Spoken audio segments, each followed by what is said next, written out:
Hello दोस्तों, welcome to my channel. दोस्तों, आज की वीडियो में हम लोग बात करने वाले हैं फिजिकल एग्जाम 2023 टीयर 1 के बारे में, जिसमें आप देख सकते हैं कि जो वीडियो है हमारा वो 3 अगस्त 2023 को पूछे गए 6 नंबर 4 में जितने सारे क्वेश्चन होंगे मैथमेटिक्स का, इन सबको हम लोग आज डिस्कस करने वाले हैं बेहतरीन तरीके से। ये हमारा सेट नंबर 8 होगा। इसके पहले हम लोग 7 सेट कर चुके हैं। आइए शुरुआत करते हैं, चलते हैं सीधे मैथ्स के सवालों की तरफ।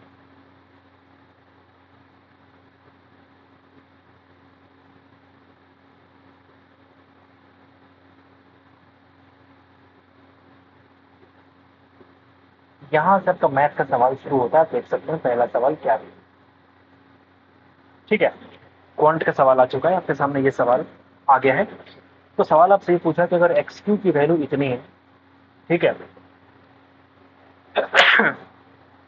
सॉरी, ठीक है, और फिर एक्स की वैल्यू आपकी इतनी दे रखी है, एक्स प्लस वाई की वैल्यू क्या होगी आपको वो निकालनी पड़ेगी। ठीक है मेरे भाई, तो यहाँ से क्या क्या तरीके लगा सकते हैं। यहाँ पे वैल्यू पुटिंग नहीं कर सकते क्योंकि इक्वेशन दो तीन दे रखा है, दो इक्वेशन दे रखा है, दो ही वेरिएबल है। आप पुटिंग वैल्यू का नहीं कर सकते। तो हम क्या करेंगे जरा वो देखिए। हम यहाँ पे ये कर सकते हैं कि x के जगह पे हम इस y को पटक सकते हैं। x के जगह पे हम यहाँ पे y की वैल्यू को रख सकते हैं, यानी 6 प्लस वाई का होल क्यूब करो। 6 प्लस वाई की होल क्यूब यानी कि a cube plus b cube plus 3ab यानी कि 3 इंटू ए इंटू बी यानी कि 6×3 = 18 इंटू वाई और plus into a plus b यानी कि 6 प्लस वाई। ये हमारा वैल्यू जो होगा एक्स क्यूब का वैल्यू हो जाएगा is equal to 270 plus y. अब तुम एक चीज देखो, यहाँ पे वाई क्यू से वाई क्यू हमारा कट जाएगा। अब यहाँ से तुमको मिल जाएगा क्वाड्रेटिक मिलेगा। अब जरा देखो तुम, यहाँ से 9 का फैक्टर है ये, तो मैं क्या मैं 9 काट सकता हूँ? 9 से कट जाएगा पूरा पूरा ये 30 बार में। ये 9 से कट जाएगा मेरे भाई 2 बार में, और ये 9 से कट जाएगा 9 दूना 18, 9 चौका 36। 2 से और भी कट रहा है, देखो ये बन जाएगा 12, ये 2 पूरा पूरा खत्म और ये हो जाएगा 15। यानी कि यहाँ तुमको मिल जाएगा 12 plus 6 into y plus y square is equal to 15, यानी कि y square plus 6y minus 3 is equal to 0। अब मुझे यहाँ पे x प्लस वाई की वैल्यू अगर निकालनी है तो पहले y की वैल्यू तो निकालनी पड़ेगी। तो y कितना होगा पहले हम वो निकाल लेते हैं। y कितना होगा पहले हम वो निकाल लेते हैं। Minus b plus minus under root b square minus 4ac minus minus plus 4×12 upon 2 into 1। अब ये तुम देखोगे -6 प्लस माइनस -6 प्लस माइनस 36 और 12 होता है 48 का अंडर रूट अपॉन 2। अब यहाँ अगर मैं 2 से काटूंगा तो 2 से काटने पे बन जाएगा 3 और ये अंदर का वैल्यू 4 बार कटेगा, यानी कि सिर्फ 12 बचेगा। समझ गए? तो यहाँ तुम अगर देखोगे ध्यान से, अब तुम एक और चीज ध्यान नोटिस करो, x भी पॉजिटिव है और y भी पॉजिटिव है। तो यहाँ हम नेगेटिव वैल्यू को नहीं ले सकते, इस नेगेटिव वैल्यू को हम नहीं ले सकते, यानी कि यहाँ करना पड़ेगा हमको -3 और प्लस √12 यानी कि 4×3 = 12, 2 बाहर और √3 अंदर। ये तुम्हारे पास जो वैल्यू आ चुका है ये तुम्हारा y का वैल्यू है। अब इस वैल्यू को हम कहाँ पटक देंगे? इस वाले में पटक देंगे। सॉरी, यहाँ नहीं पटकेंगे, हम कहाँ पटकेंगे देखो जरा, हम यहाँ पटक देंगे। यहाँ पे x की जो वैल्यू होगी 6 प्लस वाई होगी। तो अगर मैं x की वैल्यू निकालूंगा तो 6 प्लस -3 प्लस 2√3 यानी कितना हो जाएगा 3 प्लस 2√3। अब मुझे x भी मालूम और y भी मालूम, तो हम x प्लस वाई निकाल लेते हैं। माइनस प्लस कट जाएगा, 3 2 2 4√3 इस सवाल का आंसर हो जाएगा। तो पहला सवाल ही आपका कैलकुलेटिव के साथ थोड़ा बेहतरीन सवाल देखने को मिला है। तो उम्मीद करते हैं कि आपको समझ में आ गया होगा। इस सवाल को आप टिक कर सकते हैं, इंपॉर्टेंट है, क्योंकि शुरुआत अगर आपने अच्छा कर दिया तो आगे बढ़ जाते हैं। नंबर 2 पे आते हैं। Cosec cot A plus cos A की वैल्यू अगर पी के बराबर है, ठीक है, और cot A minus cos A की वैल्यू क्यू के बराबर है, तो आपसे कहते हैं लिखित में से कौन सा संबंध सही है, आपको वो निकालें। तो पहली बात ये है मेरे भाई कि अगर मैं यहाँ पे अगर इसको सॉल्व करने बैठूंगा तो फिर लंबा बन जाएगा। तो मैं काम करते हैं, वैल्यू पुटिंग कर लेते हैं, लेट कर लेते हैं मेरे भाई कि ए की वैल्यू जो होगी वो 45 के बराबर है। मान लेते हैं, वैल्यू पुटिंग कर लेते हैं। जैसे वैल्यू पुटिंग किया हमने, जो पी की वैल्यू यहाँ पे आएगी ये बन जाएगा 1 + 1/√3। जो q की वैल्यू आएगी वो कितनी आएगी, 1 माइनस 1/√2। इसी को हम बोलेंगे √2 प्लस 1/√2। इसको हम बोलेंगे √2 माइनस 1/√2। अगर आपसे ये पूछा जाए भैया कि यहाँ पे सब ऑप्शन देखो पी स्क्वायर क्यू स्क्वायर ऐसा ही है, तो मैं काम करते हैं पी स्क्वायर निकालते हैं। अगर हम पी स्क्वायर निकालते हैं तो क्या होगा, बताओ। अगर हम पी स्क्वायर निकालेंगे, देखो जरा, √2 प्लस 1 का होल स्क्वायर, तो 2 1 3, और प्लस 2√2/2। अगर हम क्यू स्क्वायर निकालेंगे तो ठीक वैसे ही 3 माइनस 2√2/2। सही है, पी स्क्वायर क्यू स्क्वायर हमने निकाल दिया। अब यहाँ पे मैं काम करता है, जैसे ही P square plus Q square करेंगे, अच्छा एक और चीज मुझे निकालना पड़ेगा हर साल में। देखो यहाँ पे पी क्यू भी है। अब किसी को लग रहा होगा बहुत लेंदी सवाल है, सर लेंदी है तो क्या करोगे, छोड़ सुन देखो, मैं समझा रहा हूँ इसलिए थोड़ा टाइम लग रहा है, मुझे खुद से करना पड़ा, मैं बहुत फास्ट करके निकल जाऊंगा, 30 सेकंड के अंदर मैं फास्ट करके निकल जाऊंगा। समझाना पड़ रहा है तो मुझे बोलने में टाइम लगता है, समझाने में टाइम लगता है, ठीक है। अब यहाँ तुम देखो पी क्यू एक निकाल लेता हूँ। अगर मैं पी क्यू मल्टीप्लाई करूंगा तो ए प्लस बी और ए माइनस बी, 2 माइनस 1 ऊपर हो जाएगा 1, यानी कि पी क्यू की जो वैल्यू आने वाली है वो आने वाली है 1/2। समझ गए बात, 1/2, ठीक है। अब जरा फर्स्ट पे अप्लाई करते हैं, P square plus Q square, तो माइनस प्लस कर जाएगा ये वाला, बोलो बोलो, सही बोला हमने। और 3/2, 3/2 कितना हो जाएगा, 3, पूरा पूरा 3 हो जाएगा। तो इस साइड तुम्हारे पास 3 है, और इस साइड क्या बन जाएगा 1/16, और ये 2 जाएगा ऊपर, यानी कि 1/8 के बराबर हो पाएगा क्या, नहीं हो पाएगा, नहीं हो पाएगा। ठीक वैसे सेम चीज यहाँ भी 3 आएगा और यहाँ भी 3 आएगा, बताओ। तो यहाँ अगर तुम देखोगे 4 इंटू पी क्यू, तो 4 इंटू 1/2, क्या ये 2 3 के बराबर होगा, नहीं होगा। ठीक वैसे ही यहाँ पे देखो नंबर 4 में 1/4 और इंटू 1/2, यानी कि 1/2 के बराबर 3 होगा क्या, बिल्कुल नहीं होगा। तो ऑप्शन 3 ही बच गया ना। आओ जरा P square minus Q square निकाले, अगर माइनस करेंगे तो ये माइनस और ये प्लस हो जाएगा। बोलो बोलो, क्या मैंने सही किया। यानी कि उस वाले केस में क्या कर सकते हैं बताओ, उस वाले केस में हमको ये वाला जोड़ना पड़ेगा, 2√2 और 2√2 कितना हो जाएगा, 4√2/2, 4√2/2। यानी कि अगर तुम काटोगे ये बन जाएगा 2√2, यानी कि P square minus Q square की वैल्यू कितनी है, 2√2। अब इधर हम चेक कर लेते हैं, 16 इंटू 1/2 का अंडर रूट, बोलिए ये कट जाएगा 8 बार में, कितना आएगा बाहर, 2√2, इस 2√2 के बराबर है। समझ गए, तो यहाँ पे ऑप्शन एलिमिनेट किया हमने, और option number 3 is the required answer. Option number 3 is the required answer.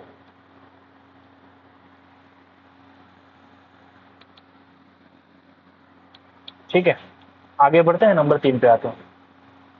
Okay, आगे बढ़ते हैं। एक नाव जो है 50 मिनट में धारा के प्रतिकूल 10 किलोमीटर जाती है।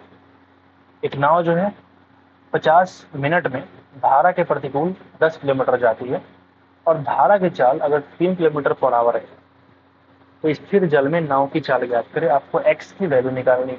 बोलिए, 50 मिनट यानी 50/60, time is equal to distance upon speed. Speed अगर बात करें विपरीत अगर जा रही है तो हम कह सकते हैं कि x माइनस 3 के बराबर।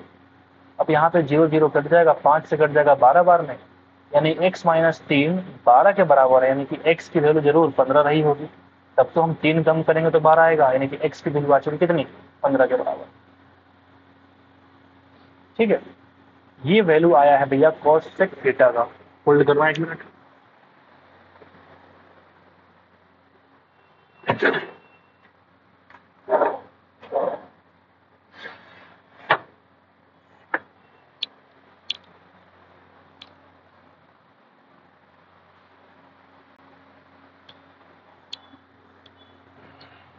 ठीक है, तो यहाँ तुम्हारे पास cosec थीटा की जो वैल्यू है वो 1 ऑफ इंटीजर 7/22।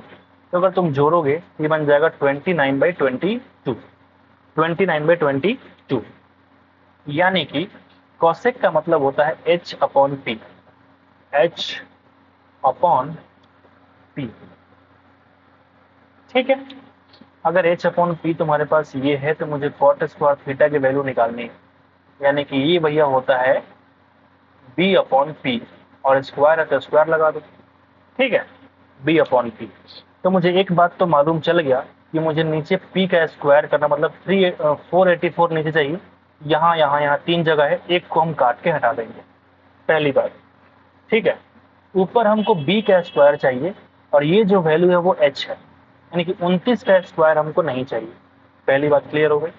तो अगर हमको b निकालना पड़े यानी कि 29 का स्क्वायर करो और माइनस कर लो 22 का स्क्वायर, अंडर रूट, बोलिए एक बार घटा लो यानी कि 7, एक बार जोड़ लो यानी कि 51, यानी कि 51 का अंडर रूट, यानी कि जो b की वैल्यू आ चुकी है कितनी, तो आप बोलेंगे 7×5 = 35, यानी कि 357 का अंडर रूट, यानी बी स्क्वायर की वैल्यू आ चुकी है 357। अब यहाँ पटक दीजिए 357/384, सॉरी 484, और ये इस सवाल का आंसर हो जाएगा। आसान है, मुश्किल बिल्कुल भी नहीं था। ठीक है,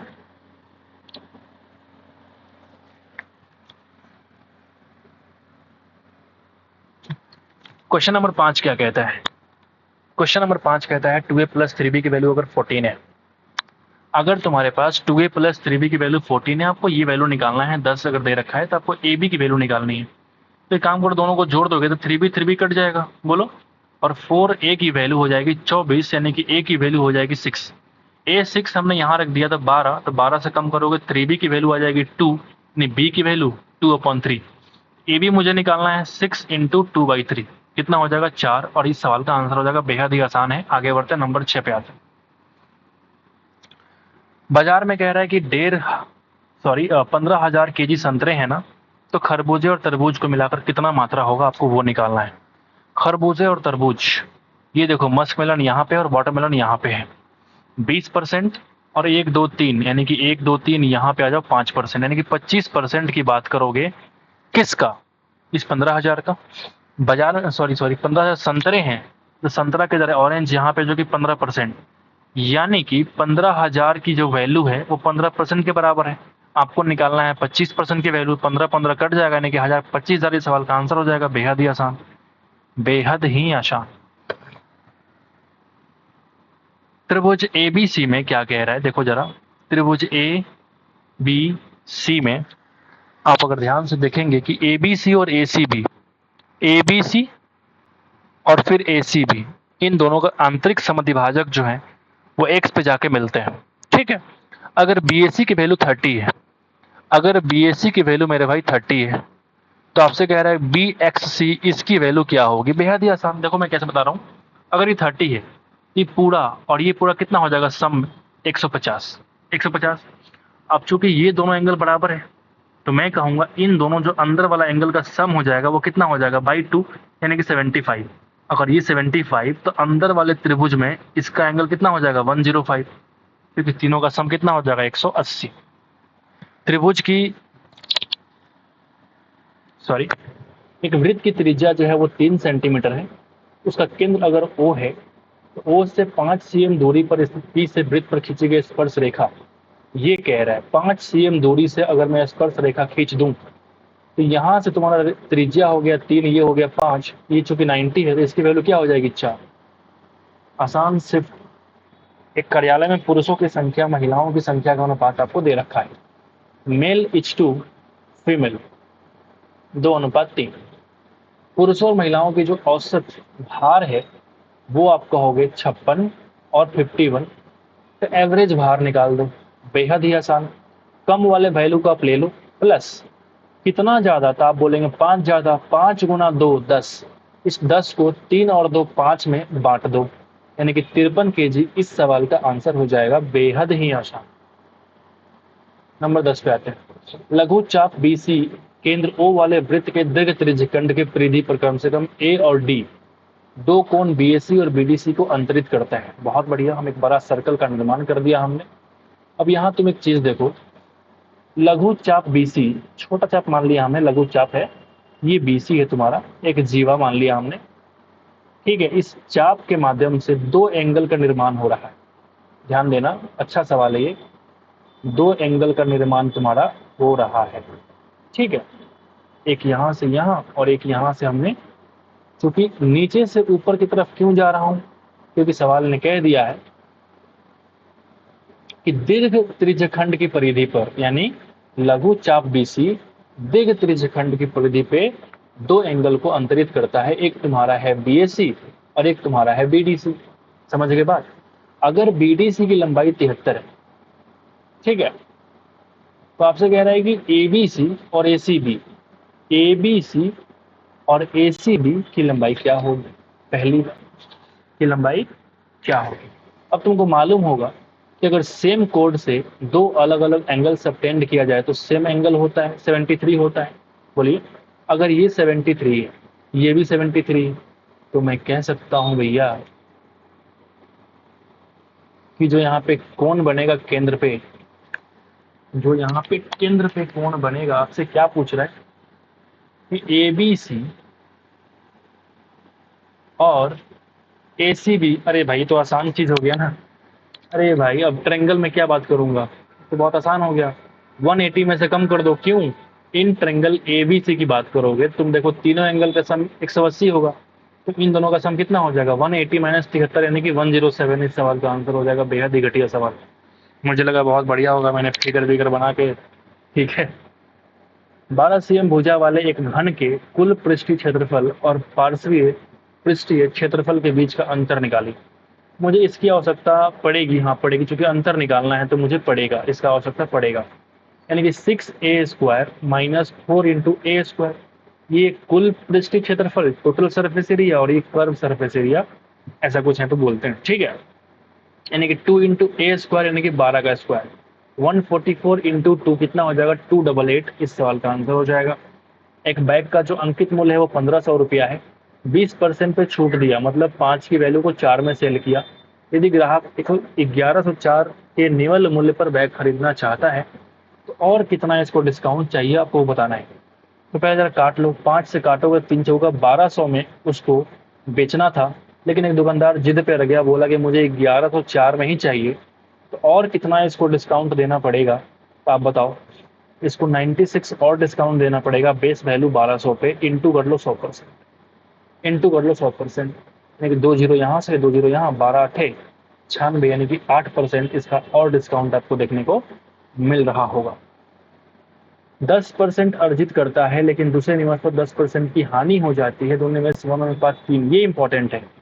1:3 के रेशियो पे, एक पे तुमको 10% का लाभ हो गया, अगले पे तुमको -10 हो गया, तो संयुक्त में देखो 10 और -30/3 एक 4, ये तुम्हारा एक्चुअल प्रॉफिट और लॉस, ये तुम्हारा एक्चुअल प्रॉफिट और लॉस आने वाला है। देखो जरा, -20/4, माइनस में आने का मतलब क्या है, तुमको लॉस हो रखा है कितने का, 5%। दिशा को 75 पेज की पांडुलिपि कॉपी करने हम 12 घंटे लगते हैं। आपने पढ़ा होगा ना, MDH/W पढ़ा होगा ना, इसको हम इक्वेट कर देंगे। तो 75 पेज यानी कि वर्क को लिखना है नीचे, 75 नीचे, ठीक है। दिशा को कितने लगते हैं, 12 घंटे लगते हैं। उसी पांडुलिपि को 10 घंटे में कॉपी कर सकता है कौन, मोहित भाई साहब। उसी सेम को 10 घंटे में कर सकते हैं, ठीक है। वे अगर मिलकर काम करें तो 150 पेज की पांडुलिपि को कॉपी करने में कितने घंटे लगेंगे। तो आपसे ये सवाल पूछ रहा है कि मान लो अगर D+M हो तो कितना टाइम लगेगा अगर 150 पेज की पांडुलिपि करनी हो।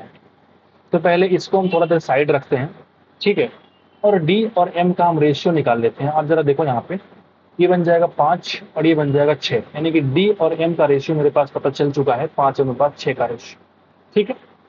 अब मैं क्या करूंगा, वापस किसी एक को मिटा लूंगा, किसी एक को मिटा लूंगा मैं, ठीक है, और इसको मैं इक्वेट कर दूंगा इस वाले से। बोलिए, m की वैल्यू कितनी है, 6, यानी 6 × 10/75 इच टू, दोनों का सम हो जाएगा 11 × t/150, ये कट जाएगा भैया 2 से, यानी t की वैल्यू कितनी हो जाएगी बताओ। t की वैल्यू 60 120/11, यानी कि 10 इंटीजर 10/11 घंटे। इस सवाल का आंसर होगा बेहद ही बढ़िया, बेहद ही आसान।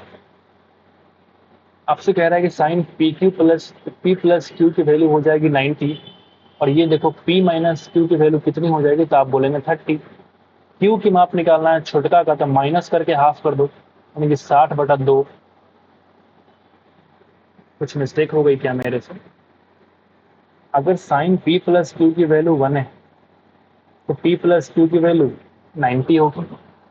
P+Q की वैल्यू, अच्छा आपको P निकालना था, सॉरी, तो हम क्या करेंगे, P बर का वैल्यू है ना, यानी कि दोनों को जोड़ के हाफ करेंगे भैया, यानी 120 का आधा कितना हो जाएगा, 60। इस सवाल का आंसर हो जाएगा बेहद ही घटिया किस्म के सवाल पूछे जा रहे हैं एग्जाम में।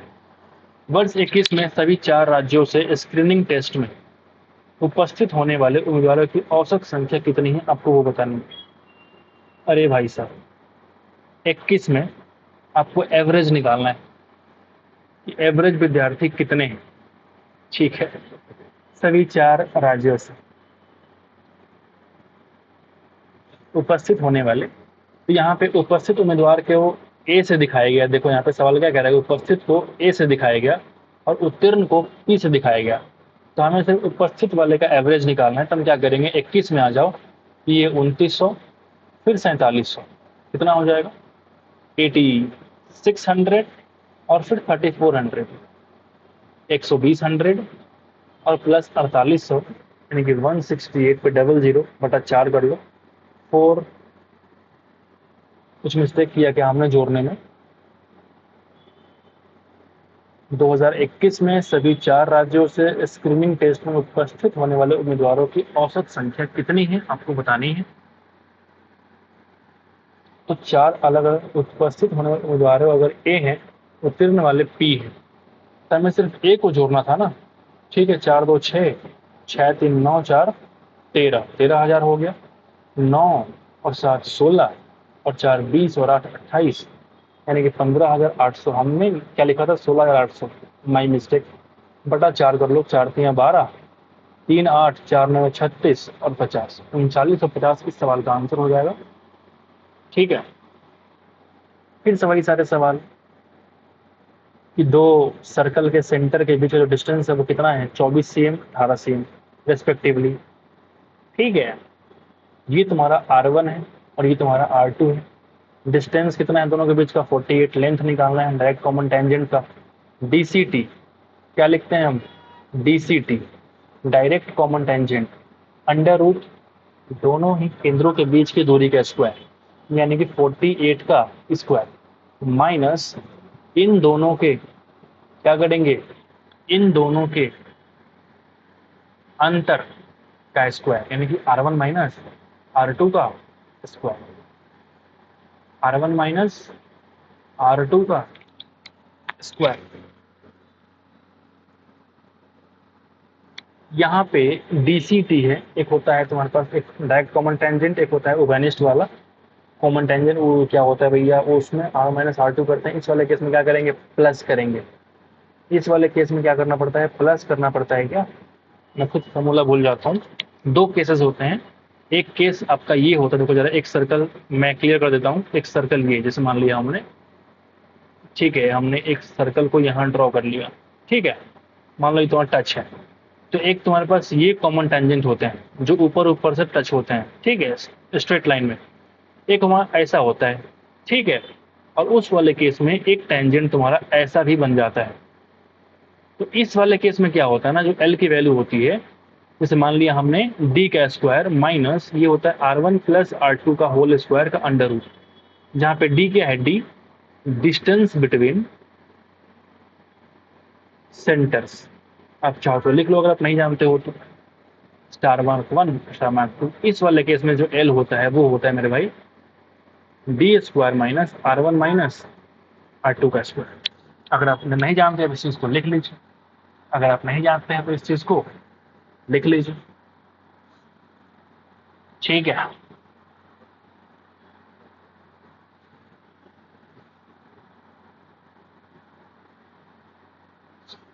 ठीक है। तो यहाँ पे कौन सा अप्लाई करेंगे बताइए, माइनस वाला कि प्लस वाला। डायरेक्ट कॉमन टेंजेंट अगर ट्रांसवर्स होता, इसको बोलते हैं ट्रांसवर्स कॉमन टेंजेंट। इसको क्या बोलते हैं, यही वाला डायरेक्ट कॉमन टेंजेंट इसको बोला जाता है। तो हम क्या लगाएंगे, R1 माइनस R2 का स्क्वायर, यानी कि दोनों का अंतर कितना हो जाएगा, 6 का स्क्वायर। एक बार जोड़ लो, एक बार घटा लो, यानी कि 54 और इंटू घटाओगे तो कितना बन जाएगा, 42 अंडर रूट, अंडर रूट।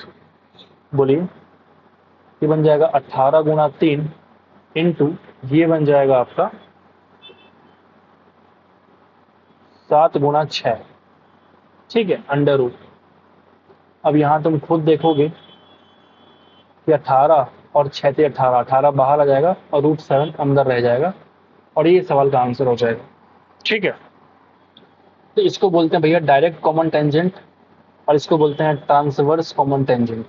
समझ के बाद याद रखिएगा। आगे बढ़ते हैं 18 पे आते हैं।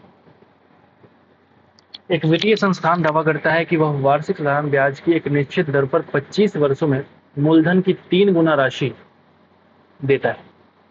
ठीक है। एसआई की दर पे, यानी कि इंटरेस्ट कितना 2x, अगर मूलधन x है। 25 वर्षों में आपको निकालना है आर की वैल्यू बटा 100। बोलिए, x से x खत्म, 25 गुना 4, यानी कि आर की वैल्यू कितनी, 4 गुना 8%। नंबर 19 पे आते हैं। शोभा ने 10% और 5% के दो क्रमिक छूट प्राप्त करने के बाद 51.30 में एक साड़ी खरीदी है। तो आपसे कह रहा है कि साड़ी का अंकित मूल्य क्या हो जाएगा। तो 10 और 5 15 माइनस 0.5 कम करेंगे, यानी कि 51.30 कुछ और नहीं बल्कि 14.5 का वैल्यू है, यानी कि 29/2 की वैल्यू है। इंटू कर लो 100, ये तुम्हारा क्या मिल जाएगा, मूलधन की वैल्यू, सॉरी मार्क प्राइस की वैल्यू। 29 से कटना ही पड़ेगा, 29 एकम 29। ठीक है। 22 और 3 223। ठीक है। 223 यानी कि ये कट जाएगा भैया 7 बार में। ये कट जाएगा भैया, मिस्टेक कर दिया क्या हमने। साड़ी का अंकित मूल्य क्या है आपको वो बताना है। मेरे से मिस्टेक ये हो जाती है यार, कभी कभी मिस्टेक हो जाता है मेरे से, फास्ट करने के चक्कर में ना मिस्टेक हो जाती है, कोई बात नहीं। 10% और 5% मतलब 15 माइनस 0.5, यानी कि 14.5% डिस्काउंट हो गया। यानी कि ये जो वैल्यू है 14.5 का नहीं बल्कि 100 में से 14.5 कम करो, यानी कि 85.5 की वैल्यू है, मुझे निकालना है 100 की वैल्यू। मैंने उल्टा कर दिया था, डिस्काउंट से मैं तुलना कर दिया था, तो ये मेरी मिस्टेक थी। अब ठीक कर लेते हैं मिस्टेक को। इंटू कर लो 10 ऊपर, 5 गुना 2, ये कट लो 5 से, 171 171। ठीक है। 1 किया 357 और ये 1 हो गया।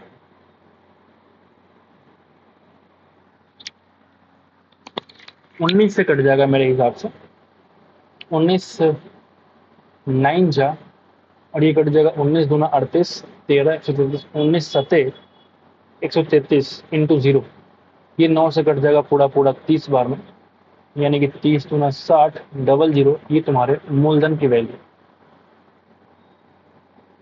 एक्स की वैल्यू क्या होगी आपको बतानी है कि एक्स की वैल्यू क्या होगी।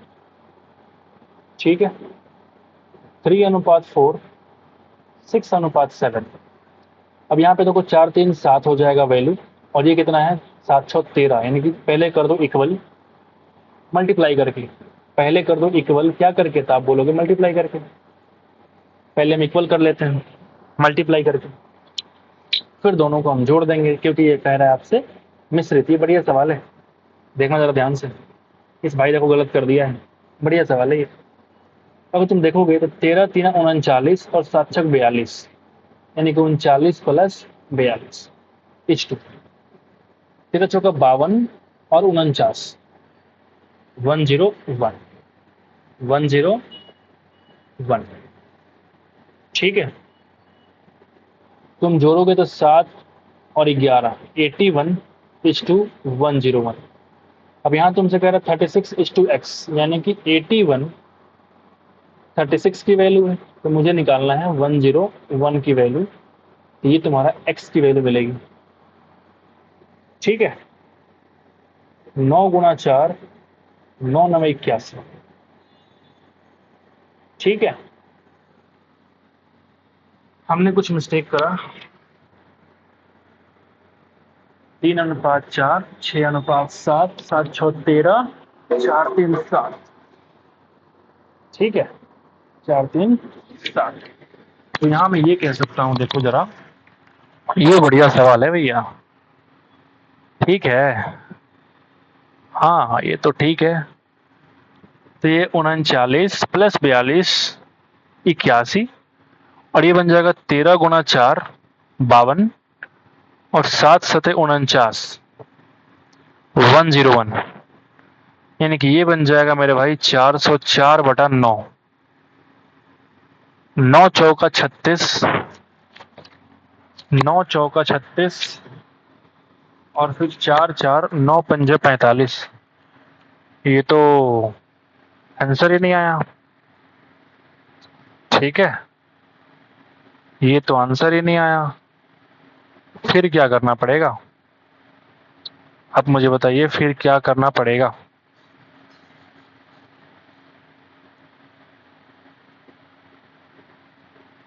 फिर क्या करना पड़ेगा? देखना पड़ेगा इसको। कोई और तरीके दिमाग में फिलहाल यही आ रहा था। मिश्रित अनुपात। ठीक है, सोचिए जरा, मुझे भी 1 मिनट सोचने का मौका दीजिए। ठीक है,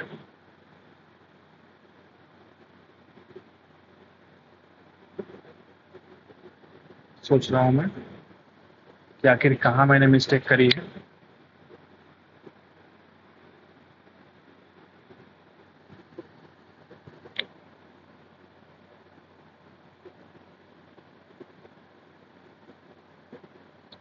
मिश्रित अनुपात 36:x। तो आपसे कह रहा है कि x की वैल्यू क्या होगी। आपसे कह रहा है कि भैया x की वैल्यू क्या होगी। ठीक है, x की वैल्यू क्या होगी। मिश्रित अनुपात।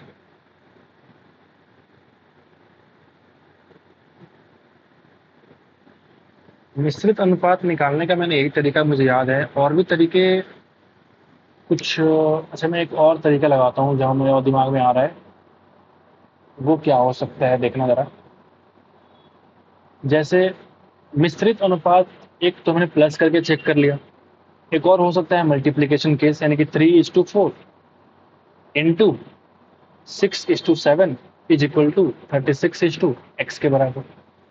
एक ये चीज हो सकती है, जिससे कि आपको यहाँ पे मिश्रित कहने का दो ही केस हो सकता है। एक पॉजिटिव, जिसको हम सम कर रहे थे, और एक तरफ मल्टीप्लिकेटिव, जिसको मुझे गुना करना पड़ेगा। तो इस वाले केस में क्या हो जाएगा, देखो। 6 3 18, 18 दूना 36, क्रॉस मल्टीप्लाई x की वैल्यू 28 दूना 56, और ये इस सवाल का आंसर हो जाएगा। बट मैं जो पहले कर रहा था उसमें मैं ज़्यादा कॉन्फिडेंट हूँ। ठीक है, अगर ऐसा आ रहा है तो याद रख लीजिए, मैं भी याद कर लेता हूँ आज से, कि जो मिश्रित अनुपात होता है वो कहीं ना कहीं इन दोनों को मल्टीप्लाई करने के बाद, वो रेशियो को मल्टीप्लाई करने के बाद एक नया रेशियो आपको देखने को मिलता है। उसी को बोलते हैं मिश्रित रेशियो। ठीक है, आगे बढ़ते हैं। इसकी वैल्यू क्या हो जाएगी, आपसे पूछ रहा है कि इसकी वैल्यू क्या हो जाएगी। ये तो भैया फॉर्मूला है। ये तो मेरे भाई फॉर्मूला है, आपने याद भी किया होगा। फॉर्मूला बेस्ड क्वेश्चन पूछ रहे हैं भाई सीजीएल में। 22 पे आता है। 2 वर्ष के लिए 18% वार्षिक दर से संग्रहित ब्याज 981 रुपया है। धनराशि का वर्तमान मूल्य कितना है। 18% वार्षिक दर का मतलब हुआ कि 100 की वैल्यू 118 बन जाएगी। और दूसरा केस ये, जैसे मान लीजिए, दूसरा केस ये है कि अगर 100, जैसे पहले हम फर्स्ट केस करके करते हैं, देखना जरा। फर्स्ट केस में क्या कर सकते हैं, 100 की वैल्यू 118 बन जाएगी, यानी कि 50 की वैल्यू 59 बनने वाली है। और 2 साल की कहानी स्क्वायर कर दो, यानी कि ये बन जाएगा 2500, और ये कितना बन जाएगा, 9981, कैरी 8, 45 गुना 90 और 8 98, कैरी 8, 25 और 8 98, तो कैरी 9 हो गया ना, यानी कि 34। तो ये तुम्हारा कुछ और नहीं बल्कि पी और ए का रेशियो है। पी मतलब प्रिंसिपल अमाउंट, और ए मतलब मिश्रधन। समझ के बात। तो यहाँ पे जो तुम्हारा इंटरेस्ट लगा, कंपाउंड इंटरेस्ट, इन दोनों का जो अंतर होगा वो इंटरेस्ट लगा होगा, यानी कि 981। और यही इंटरेस्ट तुम्हारा यहाँ पे दिख रहा है कि 981 अगर इंटरेस्ट है, तो उस केस में पी का वैल्यू कितना है, 2500, और ये सवाल का आंसर हो जाएगा। फर्स्ट केस तुम्हारा ऐसे बन जाएगा। सेकंड केस ऐसा है, मान लो 18% रेट है 2 साल के लिए। हम इसको ऐसे करते हैं, 18 दूना 36, 18 का स्क्वायर कितना, 3.24, 3.24, और हमको जोड़ना पड़ेगा, यानी कि 36 और 3 39.24। ठीक है, 981 का तुलना कर दो 39.24 से, और मुझे निकालना है 100 की वैल्यू। ये तुम्हारा आ जाएगा सिंपल प्रिंसिपल अमाउंट। एक तरीका तुम्हारे पास ये है, और एक तरीका तुम्हारे पास ये है, whatever you want you can simply choose to find the answer of this question. यहाँ निकालना है कि x प्लस वाई की वैल्यू क्या होगी, छोटा वैल्यू निकालना है। 10 अंकों की संख्या है और अंक तुम्हारा ये है। 88 से डिविजिबल मतलब 8 से और फिर 11 से। तो 8 से होने का मतलब अंतिम 3 डिजिट 8 से कटने चाहिए। आपसे कह रहा है कि छोटा मान बताइए, यानी कि y का वैल्यू हम 0 जैसे ही रखेंगे तो 0 to 4 ये ऑटोमेटिक 8 से कट रहा है, मतलब y की वैल्यू में 0 मिल चुकी है। अब मुझे x की वैल्यू निकालनी पड़ेगी। तो मैं काम करेंगे 7 प्लस 0 प्लस 5 12 और 12 3 15, 15 और 2 कितना हो जाएगा 17, माइनस यहाँ देखो 8 प्लस एक्स, 8 3 11 प्लस एक्स और ये 0 है, ये 11 2 13। सही किया हमने। 8 और 3 11, 2 नहीं 11 और 4 कितना हो जाएगा 15, 15 प्लस एक्स। ये जो अंतर है ये 11 से कटना चाहिए, यानी कि ये वैल्यू या तो 0 हो सकती है या तो 11 हो सकता है, 22 हो सकता है, जो कि पॉसिबल नहीं है। ठीक है, ये तो पॉजिटिव हो सकता है, माइनस हो तभी चलेगा, यानी कि -11 भी हो सकता है, -22 भी हो सकता है। पॉजिटिव नेगेटिव दोनों ही पॉसिबिलिटी है। समझ के बाद अब यहाँ पे तुम अंतर करोगे तो बन जाएगा 4 नहीं बल्कि 2 minus x is equal to 0।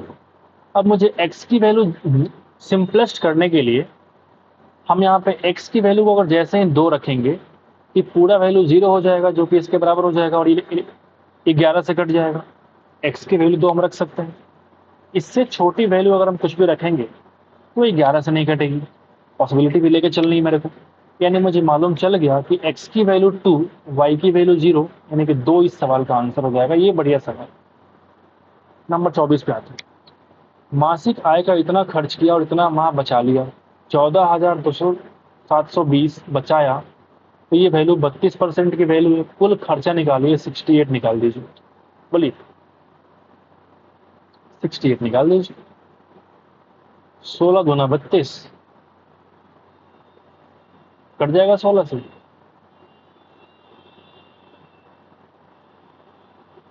144 9 बार में और फिर 2 और 0 कट तो गया, इंटू 34। बोलिए अब यहाँ पे एक 0 के बाद 4 दूनी 8, मतलब अंतिम 2 डिजिट 8 0 है, जो कि सिर्फ यहाँ पे है और कहीं पे आपको देखने को नहीं मिलेगा। Option number 1 is the required answer. आगे बढ़ते हैं आखिरी सवाल की तरफ। रेलगाड़ी बी और सी में सभी श्रेणियों को मिलाकर के कितनी बर्थ खाली है?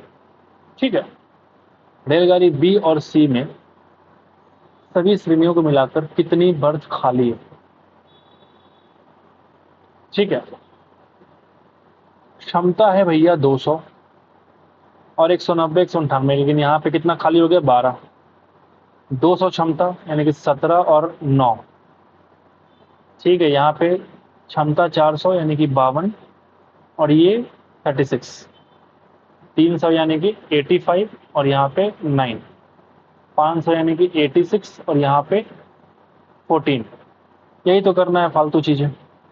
ठीक है, 14 नहीं 16, जो भी लिखा हमने उसको जोड़ दीजिए, वही सवाल का आंसर होगा, जो कि उम्मीद है कि ऑप्शन नंबर 2 ही रिक्वायर्ड आंसर होगा। बहुत ही घटिया किस्म का सवाल जो आखिरी रहा हमारा। उम्मीद करते हैं कि आपको समझ में आ गया होगा, तो एक बार लाइक कर दीजिएगा हमारी इस एफर्ट के लिए। मिलते हैं आपसे अगले वीडियो में। आज के लिए इतना ही मेरे भाई। Thank you so much for watching the video till this time.